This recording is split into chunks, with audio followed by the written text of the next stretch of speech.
Welcome to our continuing series, Questions and Answers from the works of Sri Aurobindo and the Mother. Today, Peace, Part 7. From Sri Aurobindo. There are the ordinary normal experiences of the sadhana when there is an opening from above. The contact with the peace of the Brahman, self, or divine, and the contact with the higher power, the power of the Mother. He does not know what they are, quite naturally, but feels very correctly, and his description is quite accurate. In quotes, how beautiful, calm, and still all seems, as if in water there were not even a wave. But it is not nothingness. I feel a presence steeped in life, but absolutely silent and quiet in meditation. End quote. There could hardly be a better description of this experience, the experience of the peace and silence of the divine, or of the divine itself, in its own essential peace and silence. In the first realization of silence in the higher consciousness, there is no time. There is only the sense of pure existence, consciousness, peace, or a strong, featureless ananda. If anything else comes in, it is a minor movement on the surface of this timeless self-existence. This and the sense of liberation that comes with it is the result of the mind's quiescence.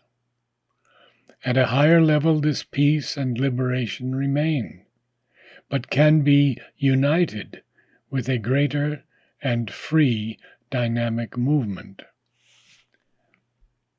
The illumination above the head, as usually seen in this yoga, is the light of the divine truth. It is above the head that there is perfectly the divine peace, force, light, knowledge, ananda. These begin to descend into the body when the personal consciousness is prepared sufficiently. The preparation is usually full of vicissitudes such as these, but one has to persist patiently, opening oneself more and more till that is ready. What is to be done depends on where the block is. There are two movements that are necessary. One is the ascent through the increasing of peace and silence to its source above the mind.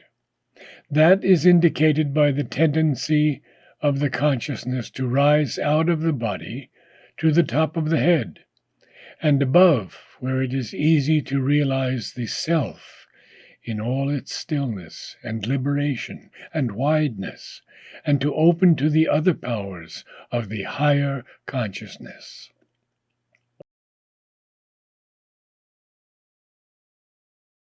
The other is the descent of the peace, silence, the spiritual freedom and wideness, and the powers of the higher consciousness as they develop into the lower, down to the most physical and even the subconscious. To both of these movements there can be a block above due to the mind and the lower nature being unhabituated.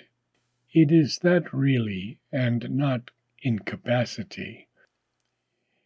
And a block below, due to the physical consciousness and its natural slowness to change. It is only when the peace from above has not only descended, but established itself in the whole system, that there is a continuous action.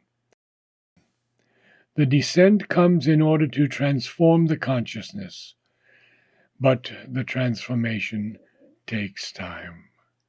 It is not done all in a moment. I have said that the most decisive way for the peace or the silence to come is by a descent from above. In fact, in reality, though not always in appearance, that is how they always come. Not in appearance always, because the sadhak is not always conscious of the process. He feels the peace settling in him, or at least manifesting, but he has not been conscious how and whence it came. Yet it is the truth that all that belongs to the higher consciousness comes from above. Not only the spiritual peace and silence, but the light, the power, the knowledge, the higher seeing and thought, the ananda, come from above. It is also possible that up to a certain point they may come from within. But this is because the psychic being is open to them directly, and they come first there, and then reveal themselves in the rest of the being from the psychic, or by its coming into the front.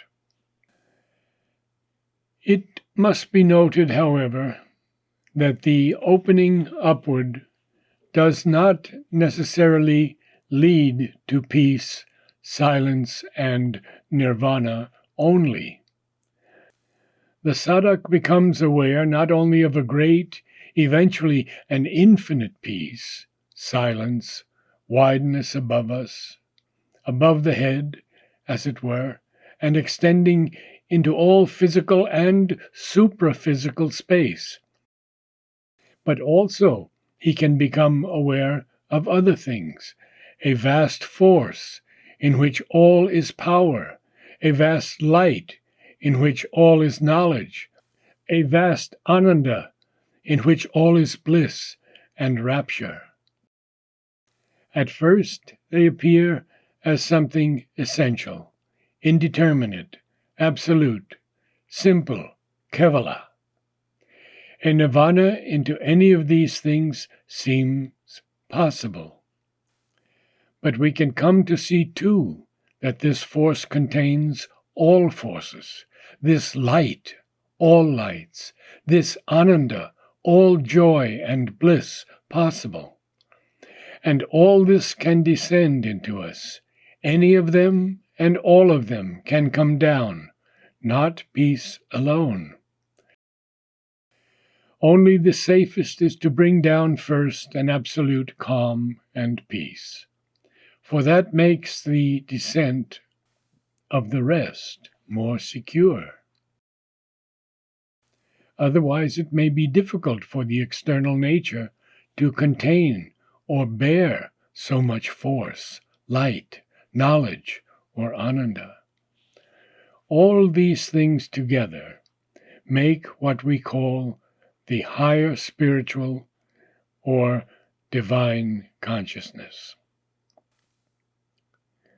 When the peace is established, this higher or divine force from above can descend and work in us.